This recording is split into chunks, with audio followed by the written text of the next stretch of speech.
Welcome to Andover Norton. I'm Ashley, the engineer here at Andover Norton. Now, one of the requests we've had recently was regarding the battery trays. Now I thought, simple, 2 or 3 battery trays, get them out, and then we'll talk through the differences. What I wasn't expecting to find 5 different types on a motorcycle model span that covered 7 years. What were Norton thinking back then?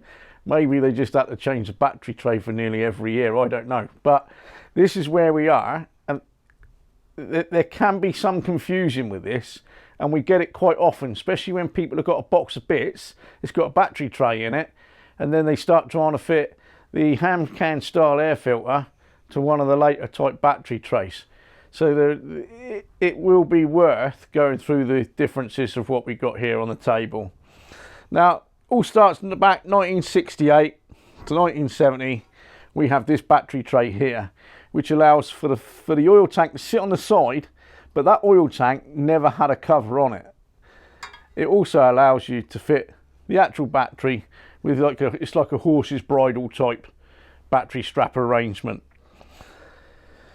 Now, that suited for a couple of years. Then they started introducing the S-type with the centre oil tank, and I believe the R-type as well had the centre oil tank as well. Now, for the bikes with the centre oil tank, the oil tank sat at this side and the battery sat at the back there. Again, the clips are there to get the actual battery in and out. Slightly different in an arrangement than the other one, where the oil tank sits at the front. I think that's quite a neat design. I quite like the centre oil tank model Norton Commandos, but that's just me. Right, now they changed it again. Now obviously when the Roadster came along, they then started using this type of battery tray, which allows for a side fitting oil tank, but it's the one that has the additional cover over the oil tank secured with the 2 bolts at the top. And it has the peg at the back to locate the actual accessory cover on the left hand side, near side of the machine.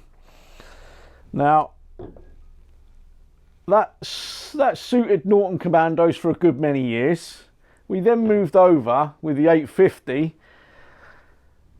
It got to a point where they started to change it again. Now, depending on where you are in the world, the Mk2, Mk2A, etc., they fitted a black airbox, which was supposed to be to reduce the noise or something like that, allegedly, back in the day. What truth there is in that, I don't really know. But the models of the black airbox use this type of actual battery tray. The battery would sit here, and the black airbox fills this space roughly here. They've got the hole in this one for the Mk2A because it's the same piece of metal that we use to manufacture the Mk3 version. The difference being is that on the original ones you might not see that hole. If you're at the auto jumbles and you see a Mk2A battery tray, it most probably hasn't got the hole there to put the later warning light simulator. The distinctive difference on this one is the square bit there for the Zeus fastener on the Mk2A models and the Mk2, depending I call it the 850 with the black airbox. We then move on to the Mk3.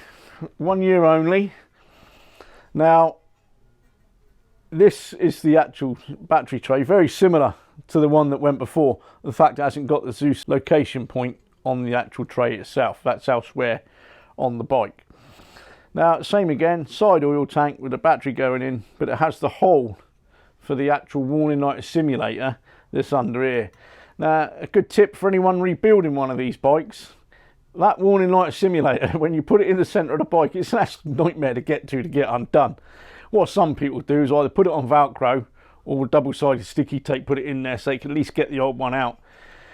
What used to be common practice is that when it failed, people would leave it in there and just move the wires up, and then they would double-sided tape the new one on top to get it in there. A lot of people these days are moving away from the warning light simulators to the more modern and more effective status monitors and charge warning lights that you can get. Now, that's the difference between these battery trays. Now, one thing you may have noticed is that if you're buying a box of bits or basket case, whatever you want to call it, pile of parts, there is a common factor between all these battery trays. They were fit every single Norton Commando frame. Now you have a problem, so it's wise to always try and determine what bike it is you're buying in boxes various, and likewise what type of battery tray you get with it. Just because you got a black airbox doesn't mean you're going to get one of these battery trays. It could be one of these. Trust me, it's going to be somewhat hard to get to go together.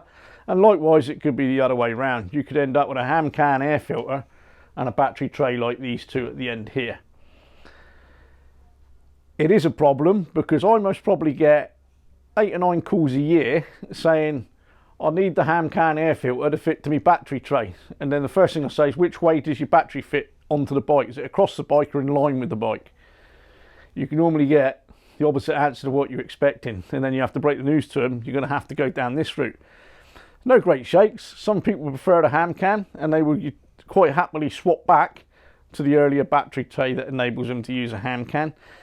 And likewise, one of the things I have indicated on this piece here, on the Mk3, I've put Mk3 electric start, because we do get people ringing up now with a 750 with an Alton kit on it, and they will call it a 1975 electric start. They've not done the research on the model, but we get that now about once every couple of months. Somebody ring up, I want an electric start Commando Mk3 1975, and then you suggest what bits to sell them, send the bits out.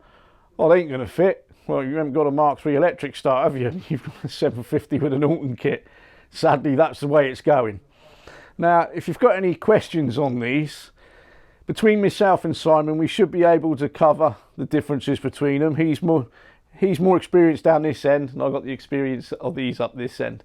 Please feel free to get in touch. Thank you very much.